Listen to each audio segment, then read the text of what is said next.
book's titled Small Miracles because it is the small temptations, the small miracles, the small things matter. I liked the book. I was actually kind of shocked how much I did by the end. The central question that this book asks is, do you need a little sin? Do you need a little bit of vice to actually lead a happy, good life? Right. Is it actually bad to be totally virtuous? Mm-hmm. You're having trouble with acronyms. I have trouble with Wiener and pronouncing things. You do like have that. trouble with Wiener. Goddamn.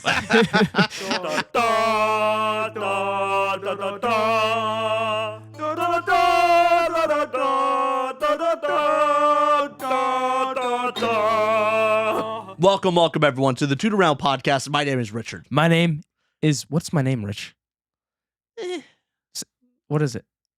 Justin, right? Oh, I thought it would have been a small miracle if you remembered my name. Yeah, there you go. How cute are you? I'm Austin. All right. All right. Today we're doing another book review like we do every week, or at least trying to do every week. Mm-hmm. We're roughly on that schedule. Today is Small Miracles by Olivia Attwood. This is the winner of the, let me get this right, SPFBO. Oh my God, he got it. Yay! Another small miracle. Wow. That is a little miracle that I actually get an acronym correct. SPFBO. This is the winner of the eighth year of the award, and we are doing, if you're not aware, we are judging the Contest of Champions. So all of the past winners of the SFF. No. SF. It's SPFBO. Correct. Thank you. Which stands for? Don't make me. No, none of that. None of that. Don't bring me down. Self-published fantasy blog off. Yes.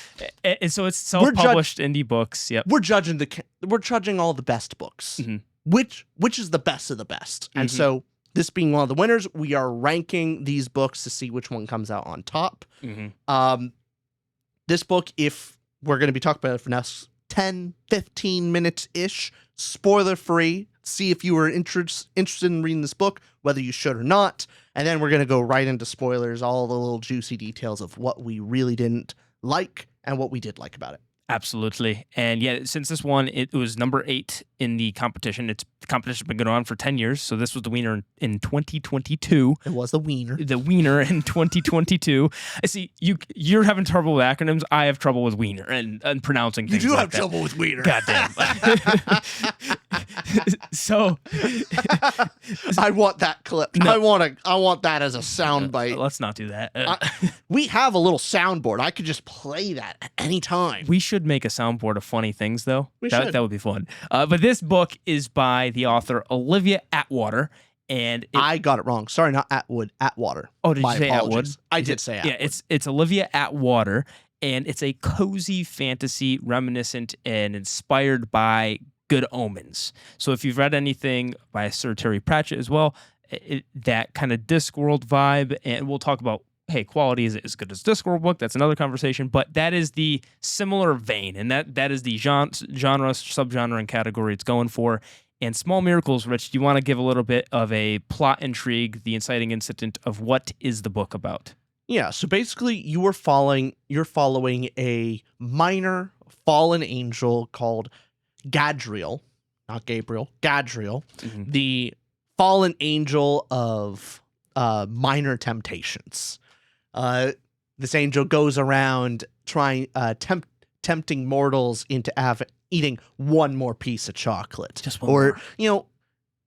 Delay a little bit in work. Leave work 5 minutes early. The minor temptations of life.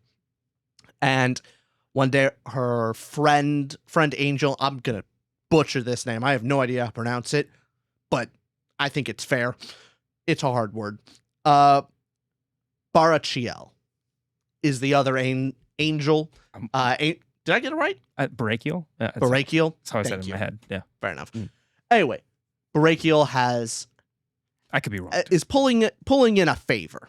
Has a debt and gives our main character Gadriel a mission to take this little moral here and get this goody two shoes to sin just a little bit, to hopefully enjoy life a little bit more. Yeah, this goody two shoes, Holly Harker, is this aunt who is just too good. She has not sinned enough. Yeah. And we need our tempter to just say, hey Holly, how about you just eat the chocolate? Yeah. And you need to make this person's sin counter go up. They're too virtuous. Yep. And ultimately the story goes from there, goes more into the idea of found family. What is the nature of love? Is it the feeling? Is it actions?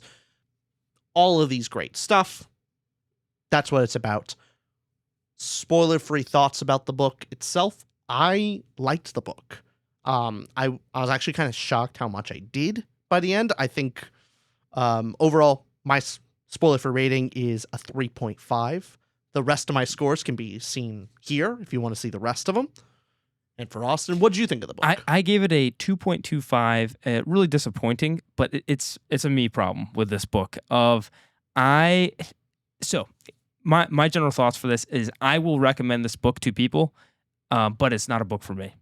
And so I'm not going to say this book is flawed or bad or there's issues with it. It's more so the emotional parts of this book and the humor and those beats did not land for me. However, saying all that, so when I was reading this book and maybe to help somebody as they're reading this to not have the headspace I had, as I was reading it, it just reminded me of better books that I've read with this humor and this style. You know, the book has footnotes. It's very reminiscent of Discworld. And I wish I could have enjoyed it and appreciated it more. Obviously, nobody wants to not enjoy a book as they're reading it. But I'll say that at the same time, here's my category breakdown down below. It's kind of a mess because my emotional reaction is very low. However, the actual qualities of the book when it comes to character work and plot work, it's well done. It's ties together. There's not issues with it. It's just, will this tone of cozy fantasy and the jokes that are thrown at you work? And for me, the style of prose and the jokes being told just didn't land. But at the same, I could appreciate okay, I see the good in the book. So That's where it is for me. But for you enjoyed it. You would recommend to people and yourself. Yeah, there was a point in the book that, if my criticism, the reason why my score is not particularly higher is for the first half of the book, I was not particularly invested into the book. It was fine, but things were not landing as well for me. There was a particular chapter about halfway through the book that it started to click, and I became invested in these characters, and I really enjoyed it throughout the book, and the ending landed for me. So that is a big reason why I would recommend this book and why I liked it. The ending does pay off. And if I wasn't as emotionally disconnected, I could see this being a book I like too. But we'll get that. And when we get into spoilers, we'll give our specific reasons as to why that's there. But most importantly, where does this rank in our current books? Because so far we've read, this is our 5th one in the SPFBO of the 10 we have to rank. And with your score of a 3.5, my score of a 2.5, let me tally that together. 3.5 plus 2.25, it's out of 24. So 5.75 is our total. And so that would go, our Murder at the Spindle Manor review was a 2.5. So this was 4th overall. Yeah, that's about where I would want to put it as well. So that's perfect. It's right there. Because our current ranking then goes Sword of Kaigen, number 1, By Blood, by Salt, number 2, Orconomics, number 3, Small Miracles, number 4, and Murder at the Spindle Manor, number 5. That's our current ranking. And because Murder at the Spindle Manor, I gave 1.5, you gave 2.5. And that totals less than this. So yeah. Okay. That's where we're at. This is our 4th best so far of the ones we've read. And Fantastic. Of the 5, I think we're both in agreement that's where the 5 should be. Exactly. We vary on our individual score, but I agree on the order. Correct. Yeah. Yes, I agree too. Okay. Anything else you want to say before warn people about, get people invested in before we go to spoilers? Yeah, other things that people would be reminded of if you've watched the show The Good Place, the system, the world feels a lot like it. A lot of the point system of your sin counter, that's very, very similar to The Good Place. The way angels work and things like that. You also have, so if you're a big fan of The Good Place, if you're a big fan of Terry Pratchett, if you're a big fan of Good Omens, this is definitely a book you should check out. All right. Now let's get into spoilers. Spoiler warning. You're being warned. Yep. All right. Spoilers. What did you give emotional impact? It's my lowest score by far. 1.5. Bad. Oof. Yep. What did you find bad about it? What's the What worst? what's your score as well? Oh, Just so I we can oh, make I it just easy wanted for to harp Nick. in on you. Make it easy for Nick to have them both displayed. Oh, You know, fair make it a enough. little easy for him. What would you give it? A 3.5. Okay, good It for went you. along the set. Yeah. Got it. So I thought That's- it was good. I'll help you. I'll help you out. I'll start off the negativity to see, I give you a always softer know. landing. I always know you can reel it in for me. Thank you. I'm gonna give you a softer landing here. So ultimately, the reason why it landed me for half the book, I was not as emotionally invested into it. The humor of the book was hit or miss for me. I didn't get big chuckles out of it. There were a couple jokes that worked, but overall, the humor was not the thing that landed. It was the emotional, weighty moments did land for me, especially midpoint, a couple scenes before the end, and then the actual finale landed. That's where my emotional attachment was. The jokes itself, hit or miss. And I imagine for you, like the humor itself was just a big miss for you. Yeah, for the drama moment you're talking about, like in the middle is the scene where Holly is talking about not having a good relationship with her sister before her sister died and passed away. Yes. And her sister leaving behind Ella, and the friction between Ella and Holly, but Holly just having feeling this immense guilt for not having more remorse over her sister's death. Well, but the fact that she does not miss her sister and doesn't actually mourn her sister's death, and she's taking care of her sister's child. And so there's that immense guilt there of that was the little catalyst moment of like, oh, there's actually some heart here. There's something more juicy than just cozy fantasy and some jokes. So that's what I really enjoyed. I can see that. Yeah. Tie that into of the writing of the book is well done, where the dialogue actually lends to these weighty moments where it lands properly. There's a lot of these moments could have been, the same concept, same ideas written in a poorer manner would come across as cringy, and this felt more heartfelt. So the emotional moments hit for you. Yeah. Got it. Yeah. The big miss for me was the humor and the repeated jokes and the style. A lot of the footnotes too seemed out of place, or more obviously reminiscent of Discworld, where if Discworld has footnotes that make some joke or some world building element, and these were more so every joke that was made or every repeated thing that happened, I just didn't like. I don't know how else to say it other than I was not invested in the vibe. And but even as the story went on, of the plot being well done and me recognizing like, oh, I should like this. I recognized, got it. Like, this is the good stuff. Just was not hitting at all. It was more of a chore to read for me, but it's okay. If I could get specific about something, again, humor is subjective. We try to be funny on here. People won't laugh at us, but there was a joke about NFTs that happened at one time, like a side joke about NFTs, wood puns, which I love puns. The puns just didn't work for me in this one. I like the wood puns. I know, I wanted to like the wood puns. I'm a pun fan too.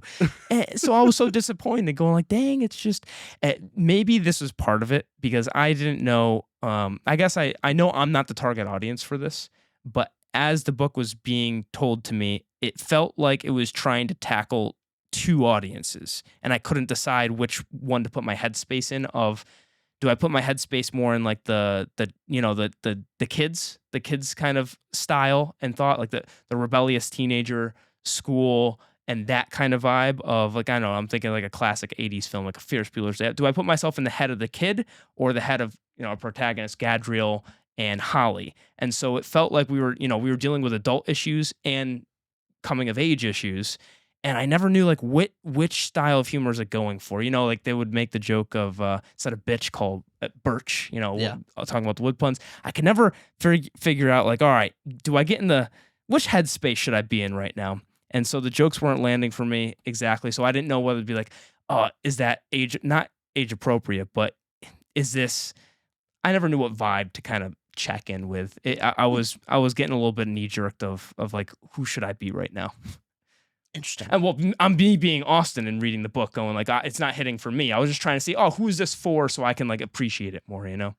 Fair enough. Yeah. I like, I like the Del Taco or whatever Del meme. Taco, The girl. Why not both? I think it landed pretty well. Of like, the more adult, like trying to raise a rebellious teenager, but also you get to empathize with Ella and her angst, and angst is the wrong word really, but her trauma she's going through of like very recently losing her mother and dealing with that, and then her being an outsider. So I think it handled both of a coming of age and dealing with loss, and then also the new responsibilities of a frustrated parent. I think it did both of those really well, but they were different tones. Yes. Yeah. So the jokes did not particularly land for you. What about those emotional moments, the more weighty moments of Holly admitting that she doesn't miss her sister, the moments where her in the bathroom with Ella and basically unloading on her, and something that she really wished she hadn't done. Ella finally coming to Gadriel's office and talking with her. Like, how did those emotional scenes land with you? I imagine they didn't land for you. Why did those things not work? Probably because, and I don't want to be too negative Nancy, because I didn't emotionally connect, so I want to see why you liked it too. Okay. But I know people are going to be watching the Small Miracles review. It's a small indie book. If you're watching this, you probably like it. So, but I'll say, okay, as soon as I started reading the book, like I knew I knew the ending of the book when starting the book. And so it's all about the journey. When it comes to a book like this, and most books are, like how exciting is the journey to get there.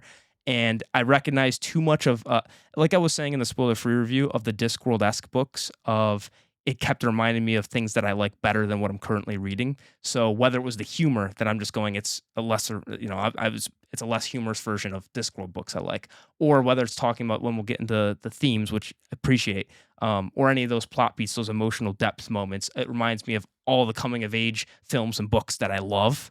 Of this, okay, it's packaged differently. It's a neat. We got the angel of the small minor temptations, and I like it. It weaves together and is done well. It just keeps reminding me of better examples that I've come across. So when I was reading this, it's maybe more of a not a fatigue, but maybe a problem. Like, I feel like I've seen this before, so this isn't impress me book, like as if it has to. But that's part of why those emotional moments maybe didn't hit as much, because as soon as the book starts, I see, okay, we got this character Holly, who is very nice and kind, but has this deep rooted this rebellious teen that no longer has her parents, and how is their relationship going to mend and form? And you can put two together. I see the small temptations. Angel is there, and like you can, not that predictability is a bad thing, but maybe that didn't help in my emotional investment. I was just trying to get through the book rather than enjoying it, and I think the thing that would have helped is if I'm enjoying the humor. Okay, it's fun to read as I'm seeing this devolve, but just nothing was hidden for me. But for you, why did it? Because you've seen these stories before as well. It's not like people are reading this going, whoa, oh my God, the family's coming together. No way.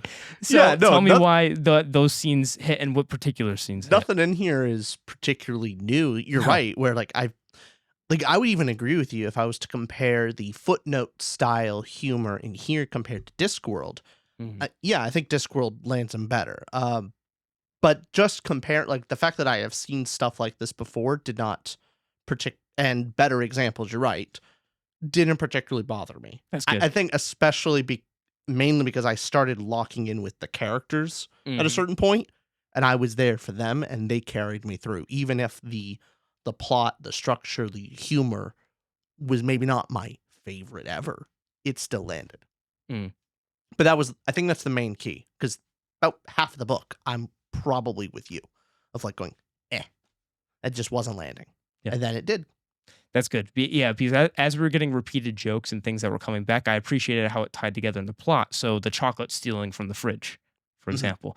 Okay, it actually is important in the plot, and then which makes it nice and neat. But those kind of repeated situations, or the sitcom-esque humor, yeah, just never really was landing. And it was repeating the same jokes that I was supposed to laugh at the first time again and again, or just situational comedy that just kept appearing that was Yeah. not working. Many of And those jokes the- didn't work in the beginning for me, but by the end it did. Warmed up to you. It And you warmed started up to to invest me. in the characters. Yeah. Yeah. I mean, I think it works. It works a lot like a chorus in a song. Mhm. Is most humans do like repetition, and like that's often the favorite part of a song is the chorus, is because you know it's coming.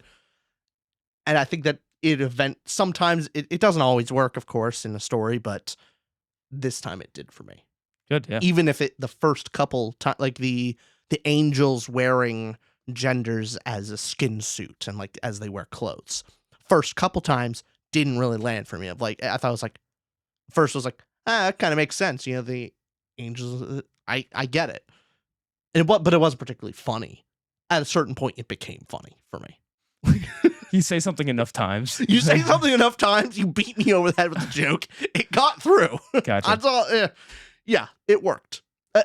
There was a particular moment where that joke really landed for me. Of Which time? Yeah.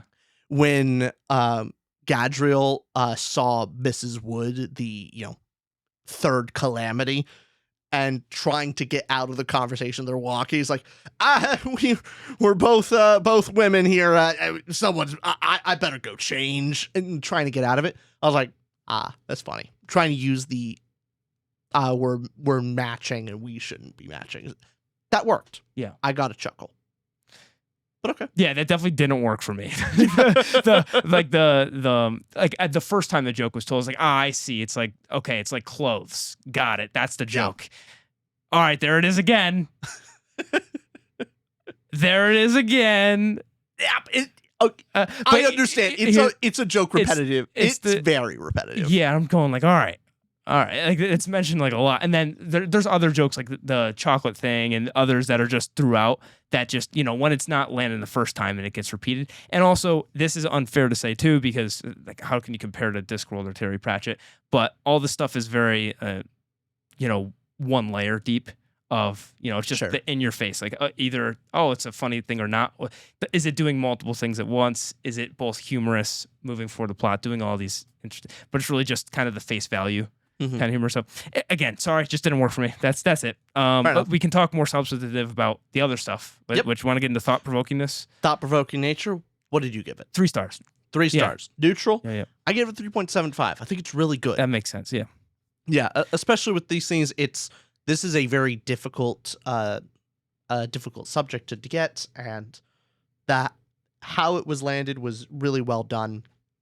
I especially appreciate I think one of the central themes is love is a choice. Love is a combination. It's not just your warm and fuzzy feelings. Love is being there, showing up, even when you may not feel it, you show it.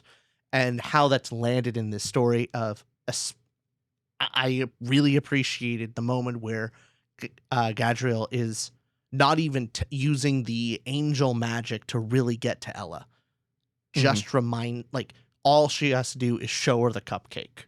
And it's not a temptation. It's not a magical switch. It's just the reminder of remember all the times that your aunt over these past 6 months has been there for you, has shown up. There was no magic required. It was Holly. It was Holly's work of maybe she isn't perfect. She doesn't say all the right things, but the lies being told of like, no one loves you. No one's there for you. Like there's proof. No, I do remember. I remember all the times of my aunt baking me chocolate sweets, even though she doesn't like chocolate, because she's there. I think that's a great way to land that message. Showed so good. I love that. So that was the bigger theme for me. What did you think about that? Yeah, I think that was one of the big ones of. I guess the book's titled Small Miracles because it is the small temptations, the small miracles, the small things matter. Yeah. Right. And the big confrontation between Gadriel and the Wormwood. Wormwood, yes. Yeah. The big confrontation there. I do have this paragraph that maybe speaks to what you were saying there, where you have it as well. I have it too. You want to read it off? Yeah. I think I'll read it off. Go for it. Yeah. Someday the Yep, whole that's world the one. will That's end. the quote. Yep. Yeah. Someday the whole world will end, she told him. On that day, you'll streak across the sky like a comet, and everyone will look at you in despair. She reached up to close her hand around Wormwood's wrist, pulling his hand from her face. But creation wasn't made to despair, Wormwood. There's an awful lot that's still going to happen between now and that last dreadful moment. There are small lives being lived and small triumphs being had, and small people enjoying their favorite red velvet cupcakes. And all those small things still have meaning, even if they someday have to end. Gadriel smiled at the third calamity. Those small things all belong to me. I have decided to fall in love with them again, and you can't have them. The key there is the decision. Mhm. I have decided to fall in love with him. Mhm. I like that a lot.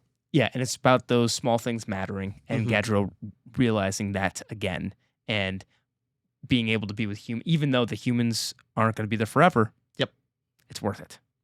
Which Such a good message. it is. Only again, I'll say the positives first because I'm Okay. in the middle about it. But yeah, positive, good message, and also ties in with the entire story so far and all the plot elements of it. It brings it full circle from the beginning of this of Gadriel always being a fallen angel in the first place because of giving into being a little bit of a rule breaker in the first place of Caring about the small things of Yes. life and going like, why, disagreeing with the higher ups and God and the rules Mhm. and this, like, the system is not to ignore the small things for the greater good idea.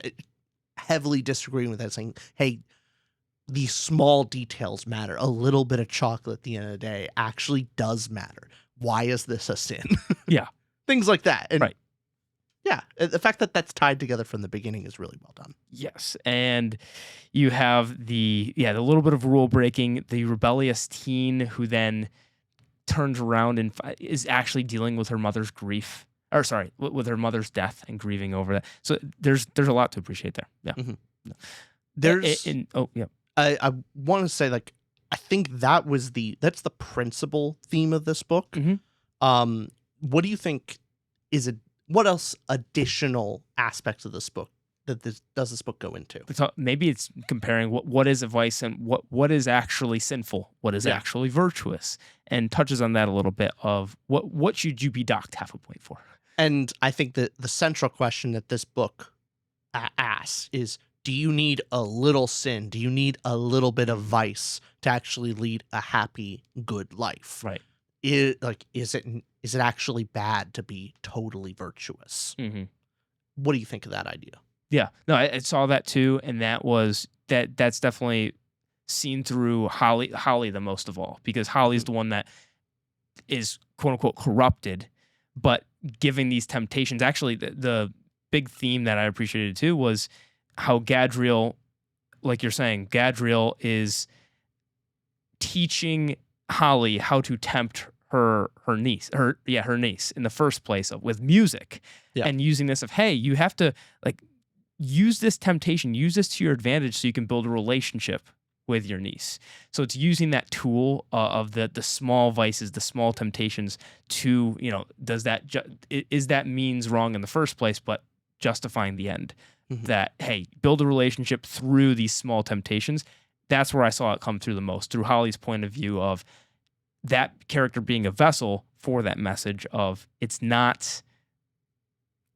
is not wrong sometimes to do the things that might be considered wrong, even just a little bit wrong. Mhm. These small little things, and first off, why is that wrong in the first place? Why is chocolate wrong? Yeah. But it doesn't really get into that. It's more talking about, hey, just eating the chocolate might not be the end of the world. Yeah, the little indulgences. Mhm. And how, because the idea of vice being the more going past a certain point of where it becomes gluttony. Yep. And so chocolate is so luxurious, so nice. It's like even a small piece is gluttonous. That's, I Yeah. guess, the idea for this book. That really resonated? Not as much as the first one. Okay. It was just something to mull Something over. there, yeah. I don't know if I fully agree with the overarching concept, Mhm. but but the idea of it's mainly that idea is combating, I think, a straw man idea of virtue and vice. And so within that straw man structure, I agree. I don't know if that exists. Like if there really was a point system where, you're docked points for a piece of chocolate. It's like, yeah, I'm with you. I agree. But like, is that actually vice? I don't know if anyone would really agree with that. So fair enough. Yeah. Okay. Yeah. But overall, really good themes for you. Yep. Yeah. I'll leave it at that. Just Neutral. I appreciate it. Yeah. Neutral. The only I guess I'll leave it at that. Okay. What about characters for you? Characters, I gave a 3.25, above average. I have a higher category than you. Oh, Give it a 3.5. there you go. I thought these characters were good. Funny enough, yeah. Yeah, there you go. Wait, why am I higher than you in this category now? I All of a don't sudden? know. Yeah, this was a stronger suit of the story. I thought they were well done. Yeah. The main thing is half the book. Half the book, I was not really invested in these characters, and most of the side characters are fine, but ultimately, I found many of them replaceable. That was where I'm at. By the end of the story, I mean, I liked basically our three main characters of Gadriel, Holly, and Ella. They worked really well, but everyone else, nah. So above average to me. Well, why do you think that? So this story is being told from Gadriel's point of view, but what makes Gadriel the one that has to tell this story? Why Gadriel? Why is Gadriel our point of view? It's the difference of the lesson of it being all the small little things in life, and the fact that she's the fallen angel of small temptations. It just works really well together. Of you have why this person can actually identify with both. Ella, the rebellious teen. This is the rebellious angel, and the right amount of rebellious, not actually wanting to destroy humans, but just like, hey, I don't think all of these rules are the best. Like, they can have chocolate. Hot chocolate is not a sin. That's the central thing that Gadriel disagrees with. So she seems to be the perfect person to deliver that message and connect with Ella. Same thing of the right person for Holly, because ultimately Holly is a very good person. You don't want to fully corrupt her. Like, no, she needs to be selfish. No, it's just like, enjoy some little moments. Not everything needs to be about someone else. You can sometimes need to take care of yourself. Seems like the right person for the job. So that's why it worked really well. Yeah, and having Ella as the kid, her perspective, she's the one that is being tempted by worm. Right? Yeah, wormwood. Wormwood, yes. The one being tempted by wormwood, and you see this kid going through her parents dying and pushing everybody away, that rebellious teen who is also pushing her aunt away and wants nothing to do with anybody. I like how flawed she was, and just how much that it was not that it was difficult to like her, but that you could so clearly that she was broken, and it all makes sense why she's broken. And it was handled very well how Ella turned around, how Ella confronted in the end her parents' death and grief through the lessons that Gadriel teaches, and that's a fine line, isn't it? Of often your bratty teen character can very often come across as like annoying, grating. Like, I don't know about you, but in general media, the annoying kid is a common problem of like when you have the young kid and they're just a brat, and you're watching and you're just like, God, it's annoying. Just get out of my face. But Ella is not perfect, not a goody two shoes, significantly flawed, actually flawed, not these like faked flawed characters of, you're told they have flaws, but actually they're great at everything. No, Ella does have an attitude problem, but it's justified to some degree, but not enough that she should apologize for her actions. And then also, she's not mean. She's not so abrasive to everyone. Like, she can be connected to, of like, she's not so abrasive to Gadriel. The fact that that relationship goes pretty quickly. Of Gadriel just kind of, you kind of see in the beginning of, oh, it's going to be the rebellious scene, like, stupid old man. I'm not gonna, who cares about this? You're just cringe. And Gadriel's like, I'm just gonna bribe you. You want to get out of class, and it works for him. And so it works well. Both it makes sense why they actually would connect very well. And they're just well done characters in that, like the flaws you're talking about, the flaws, wants, and needs all map out of full character arcs for each of these characters. Where Holly, her flaw is really that she's just not willing to break the rules. And what's up? You're totally right. You're changing your score? Yeah. To what? Higher than me? 3.75. God damn it. Really good characters. Come on. I don't know what I was thinking. You're completely right. I was dumb. I'm so sorry, everyone. You can thank Austin here. He showed me the light. Can I just have one score higher than yours here? No.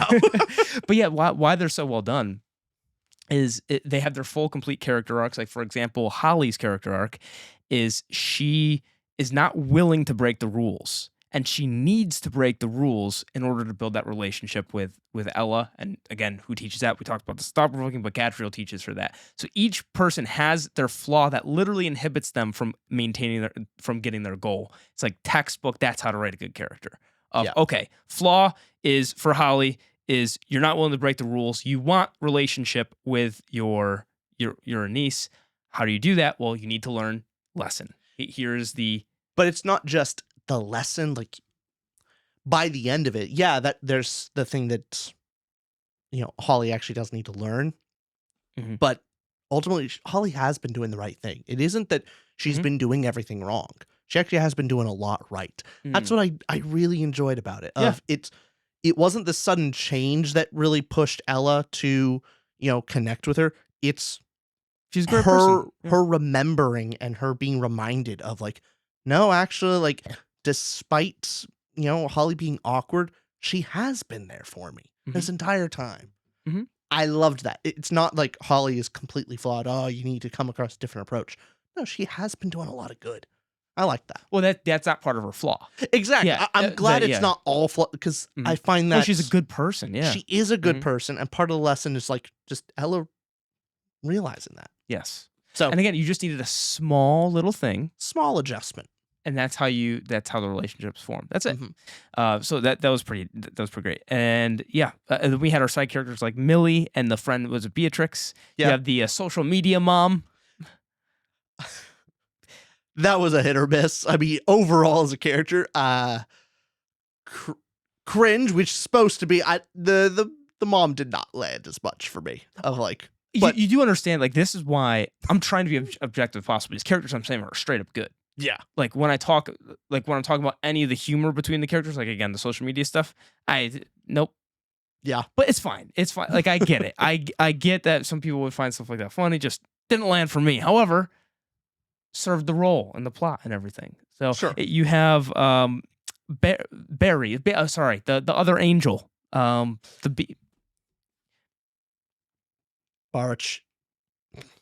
Barakiel, or yes. Barakiel.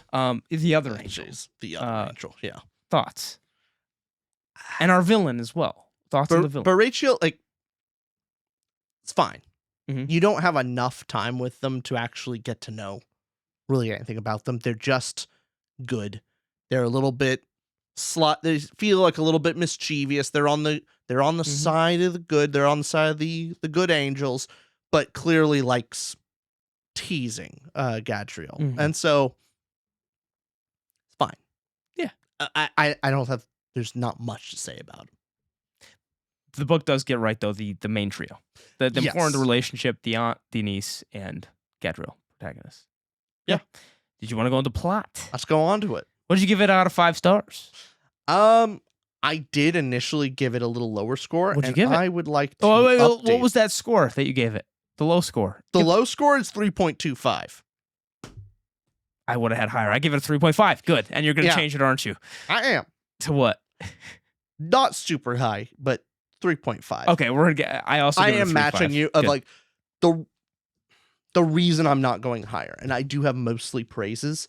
It's I think the first half of the book was a little bit draggy, even if it does all come together at the end, which is probably the most important part. I still was relatively bored for the first half, and it dragged. The humor was a little repetitive at a certain point, going like, okay, when are we moving on?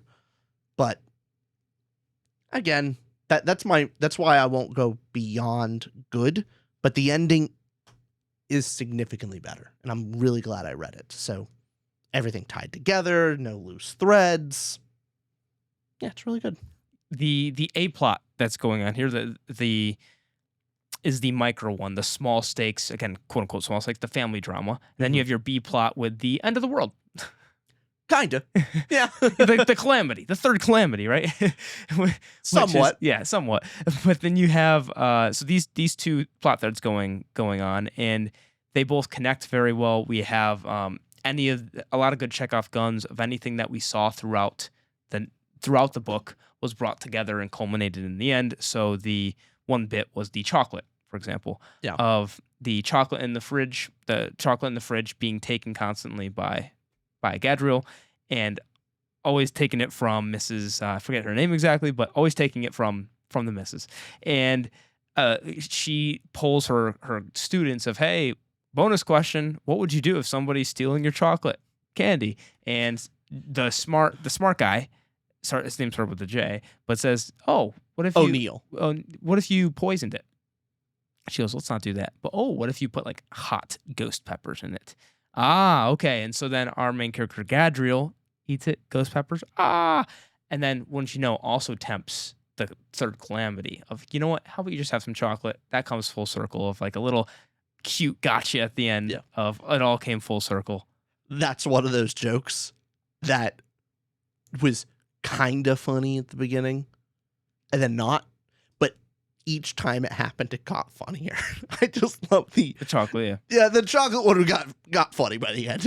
I just love the notes. I'm like, this is the last time. Stop taking. I'm like, it's funny. It's a repeated joke. Of like, all right, but it just kept escalating stakes of it, and I like the first one of funny of like Gadriel looking through the lunchbox, it's not in there, and finding it is like no, and finding it behind the freezer in the back, and it's like that's funny. I can see, I liked that joke. But yes, what did you think about any other plot threads? Because we had our Gadriel, we didn't even mention this plot time now, becoming the school therapist. Yep. Getting into the school, becoming the therapist, and then handling... Also the romance plot. Yes. Between Gadriel and Holly. Yes. Which I think was well done. I thought the connection there seemed genuine, grew over time. I liked it. Yes. And her becoming, or Gadriel becoming the school counselor, not therapist, the school counselor, being able to deal with Ella, because Ella has this rebellious attitude where the first time she's introduced is she trips this other kid, Millie. And they're fighting all the time, and you see they're bickering. And then you have this whole little cute subplot of making a little band. Yeah. You have Ella and Millie and their other Beatrix all making a band together, and the little squabbles between them. And which, by the way, Millie's in the wrong. Millie changing the band name to Millie and the what was it? Millie and the Sycophants, whatever. No. Yeah, or whatever. I was like, disestablishmentarianism was way better. It's a way better band name, but the audacity to like walk into the band and go like, nah, we're gonna change the name to my first name. No. Millie's in the wrong. I'm fully on Team Ella in that situation. No. You know how many strings I had to pull to not make the name of this channel Tudor Richard? It was very difficult to walk you back from that. Yeah, it was hard, but You're like, you were being so Millie. And so you have a lot of these cute plot threads, and then you have the wormwood of actually finding out what the B plot is of why Gadriel was sent here in the first place. It wasn't just to make sure Holly sins a little bit more, is tempted a little bit more. It's also, there's this subplot going on of Wormwood being there and corrupting, or being the over the shoulder of Ella, and but all that whole plot. How did you like how the two plots converged and were paid off by the end? I think it just paid off really well, especially you're dealing with, celestial magic type thing of fate and all this. Mhm. It all tied together really well. Of like the beginning, if you would question like, oh, is this debt just paid off from this small little mission? Of course, there has to be more to it. Mhm. Why Gadriel being the minor, the minor fallen angel, why she was put to the task and not Bart. Dang, I can never get this name right. Barachel? Sure. Whatever.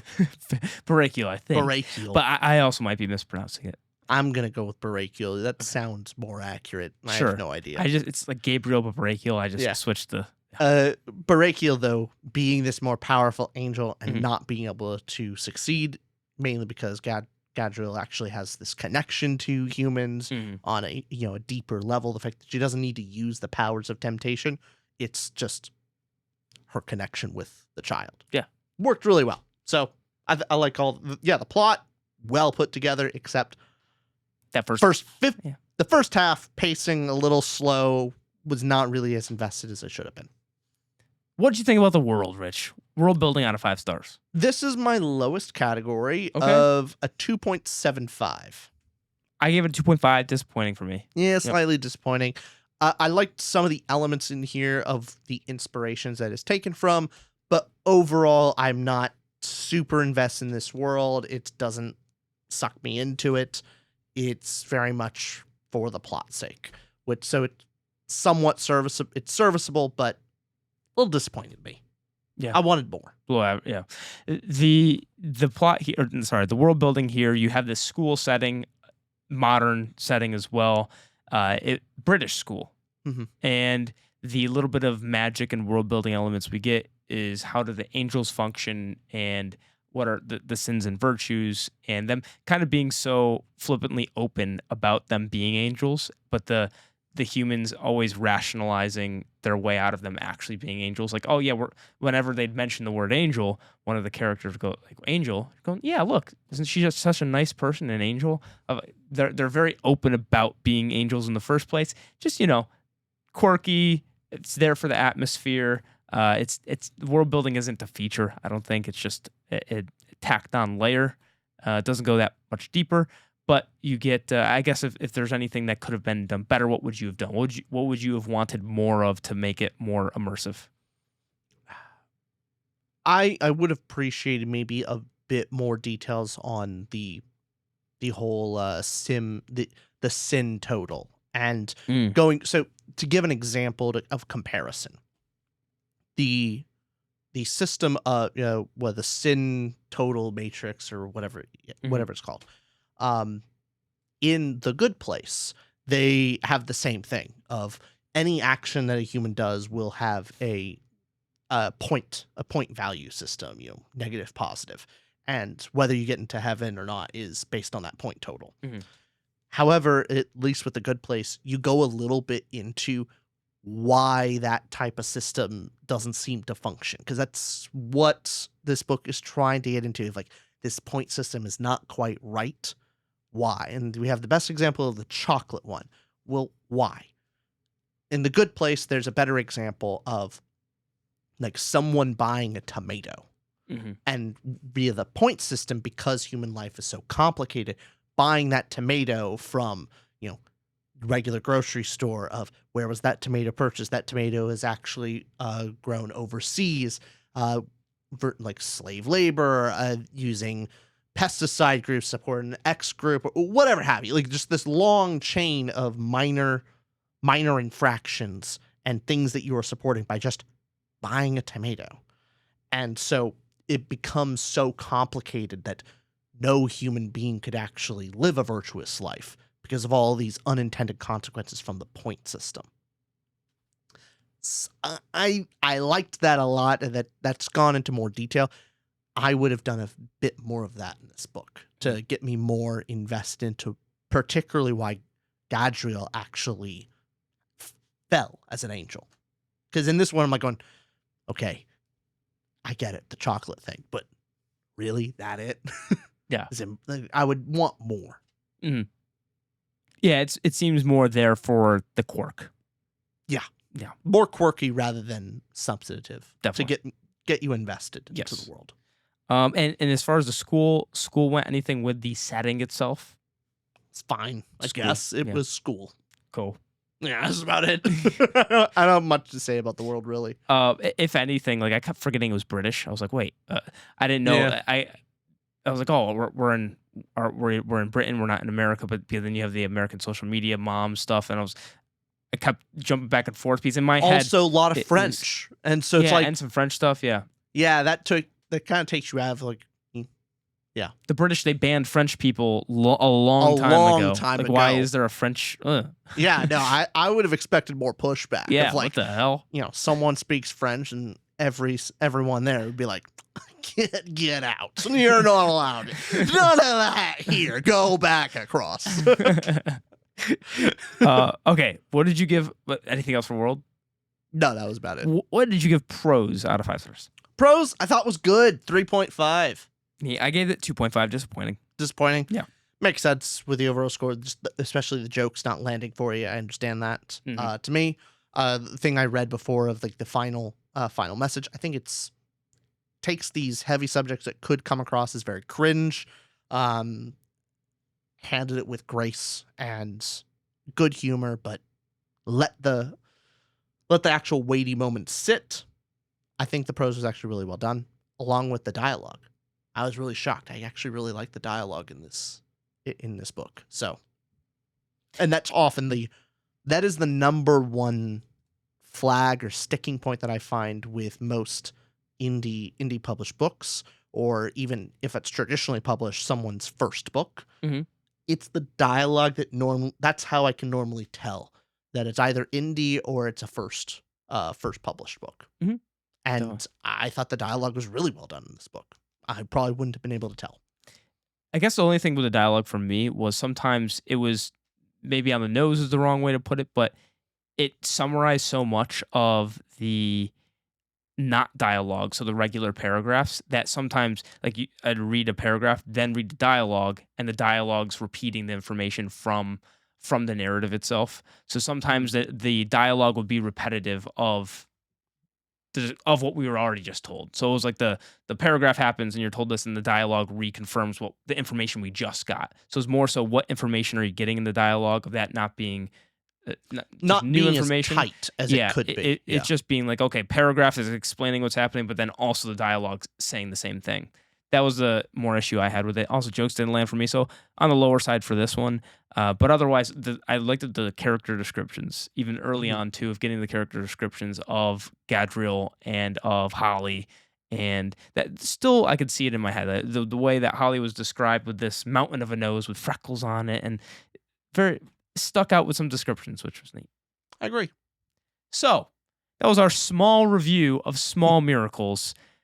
Let us know what you think down below about this book, SPFBO. We have 5 more. We're at the halfway point. Yep. We have 5 more to do. Sorry I wasn't as enthusiastic about this book. Honestly, I do like that. A book like this I wouldn't have read, because sometimes we have to review books on here that otherwise maybe I wouldn't have reviewed or done in the first place. So at least got to do something that otherwise wouldn't have. So that's cool. Yeah, I'm happy to do this. I'm very much enjoying this competition and judging a champions, just because I'm reading books that maybe it would have been a lot harder to get to in the time. So I'm really happy we're going through these 10 books. Mark Lawrence, who runs it, was super kind to invite us on. I don't know where he got a recommendation from, but I'm glad somebody told him about us, because it is very cool. We will be doing the other 5, and will Swordikaigen be top? That's the question. I'll be honest, I don't think so. By Blood, by Salt has been creeping up closer and closer to Swordikaigen for me. Has it? Before, like when we first started, I was like, the gap is large. It's not that large for me anymore. The more I've sat with it, oof, it's that good. Yeah, I gotta read book 2. By Blood, by Salt's great. I want to read book 2 so badly. I'm so excited. We've been introducing some great books from this competition. So, all right, that is the video. We'll see you next episode. Bye, everyone. Bye-bye.